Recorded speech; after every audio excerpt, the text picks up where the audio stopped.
I don't want Georgia fans to feel like that I don't think that they're the number one team, because in the comments last night, apparently because I thought that Missouri ran the ball on them more effectively than we've seen in the last 2 years, that I'm just out on Georgia. That's not even remotely close. But I'm going to continue to say what I'm saying, because last week against Missouri, Cody Schrader was able to really get some tough and good yards against Georgia in this running game. It was Brady Cook that could not hit the passes when it was time to get the big completions. I know he had some good scramble yards in there, but I think Jackson Dart's a better quarterback than Cook. I think Quinshon Judkins is a better overall back, okay, than Cody Schrader. And I do think they have about the same comparable offensive line. I really do. I have seen, and you know how I know this, Joe? There's not a defensive line in the country better than Texas A&M. And I saw this Ole Miss Rebel team push them around like nobody has this year. Alabama couldn't do it. Tennessee couldn't do it. This A&M front seven has not been pushed around like this. Hell, even Miami, which I'm talking about Miami this week, they go and play Florida State. My goodness, NC State, what a win. Nevertheless, don't sleep on the Rebs here. Now, Lane Kiffin's got to win a big one before I pick them. I think that this could be a 7 to 10 point game, but if the Bulldogs come out barking in the back-to-back home game, they could get something rolling here. But I don't think – see, here's the problem that we have in this society too. Joe, people want Georgia to win by style points. That's not Georgia. No, absolutely not. No, they want you to blow out. They want you to fully 2019 these teams, and they're not going to do that. No, they're not, and especially this Georgia team's not. It's not built like that. They're not like built like the teams over the past 2 years. They're still really good. They're just not at that level yet. They're not there.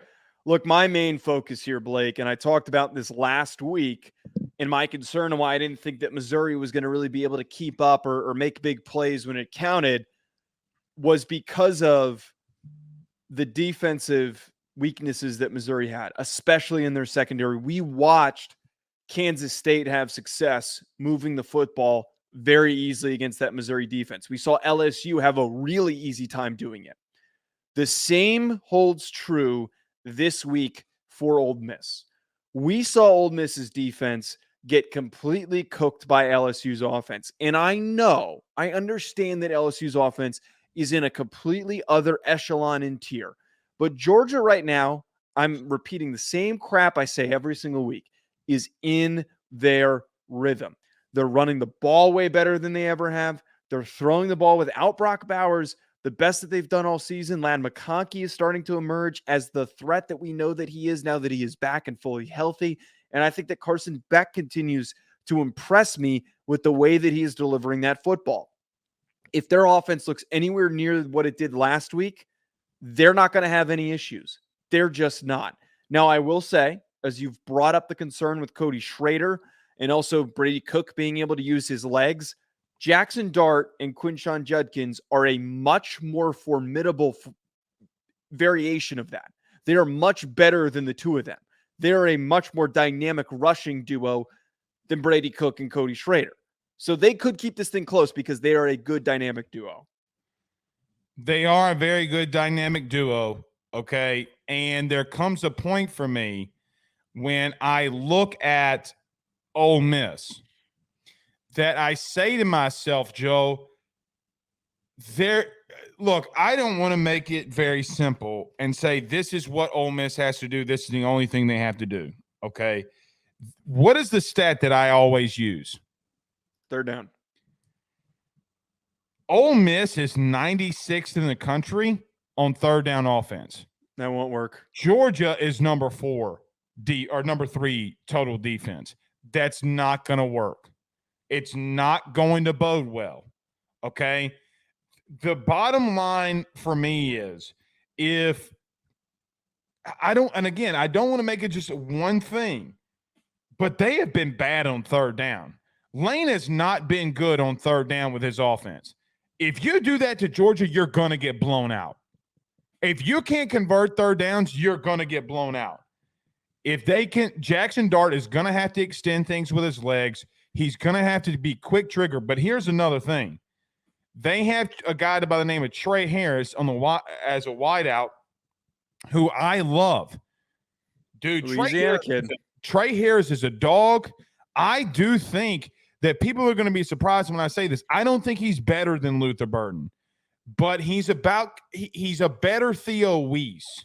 Okay, he's a taller, big body, physical wide receiver that if Weiss gave you trouble, this kid can. If Lane doesn't get this thing figured out on third down, they're in massive trouble, though. Massive, massive trouble. Plain and simple, that's another piece to this too.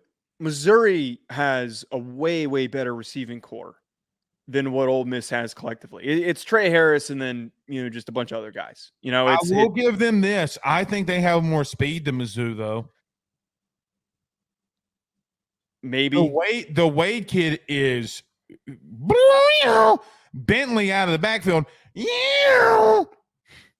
What I'm trying to get at here is that Missouri was held in check throwing the football.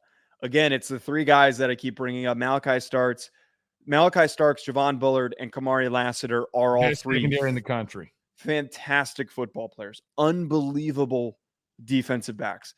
They'll shut down any passing attack. I think that if they're going to win this I really don't think there's a path for Ole Miss to win this game. But if it's going to be close, they have to run the ball, and they have to run the ball as effectively as Missouri did. I do think that this could be a game where you look up and say to yourself, okay, you look at Carson Beck and start throwing his name into that Heisman conversation. I think he's already there. I'm going to go as far as back-to-back top 10 or top 15 opponents that he's beaten.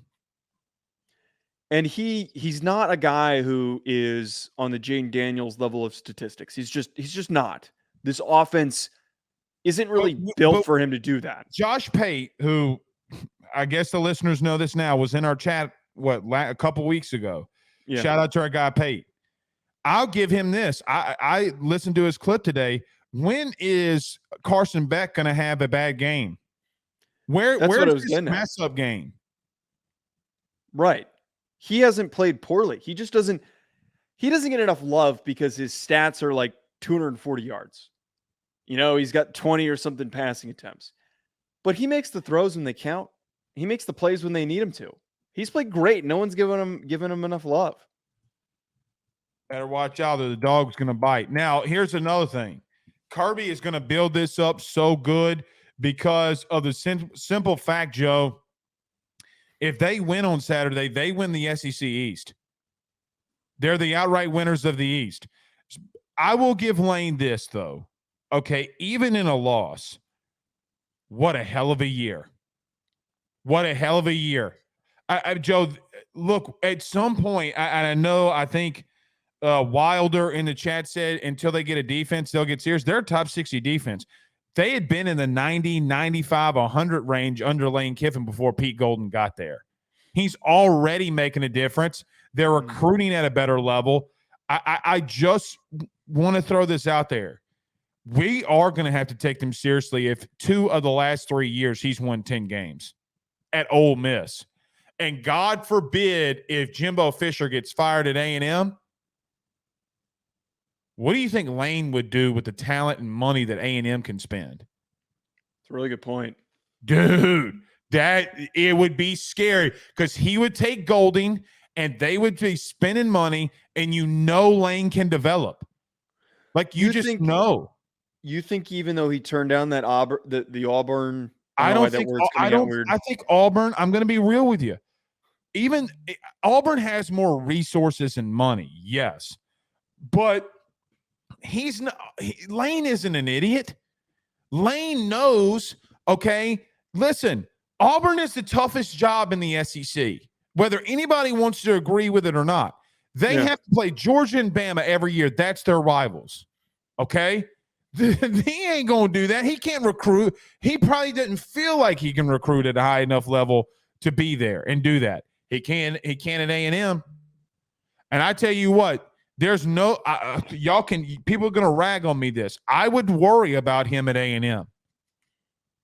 Yeah, I mean, I don't disagree with that. Now he's got a massive buyout though. He's got a massive buyout. So. Well, his contract's not that long though because of the state law that limits the length. So but I think they wouldn't be hard, that, didn't they? They did, or it was like in Thomas. We'll have to see. We'll have to see on the buyout there. Anything else you think about Georgia, Ole Miss before we get to our power rankings? Georgia's going to have a really easy time. I don't agree with that. I just don't. I don't agree with that. 9+ win. 9+ point win. I mean, is a 10-point game easy? Like I think so because they're not. I was listening to ESPN last night. Here comes my bias. Can I give you my bias? Yeah. ESPN last night. LSU gets blown out by Alabama. That's not a blowout. But that's not a blowout. But we got to get better at saying, oh, they're going to get blown out. And you're saying it's going to be a 9-10 point win. That's not a blowout. If good point. In 2 scores, it's not a blowout. I'm not saying it's a blowout, but if you win by more than 10 points, it's an easy win. Like that, I think that you can win easily and win by 10 points.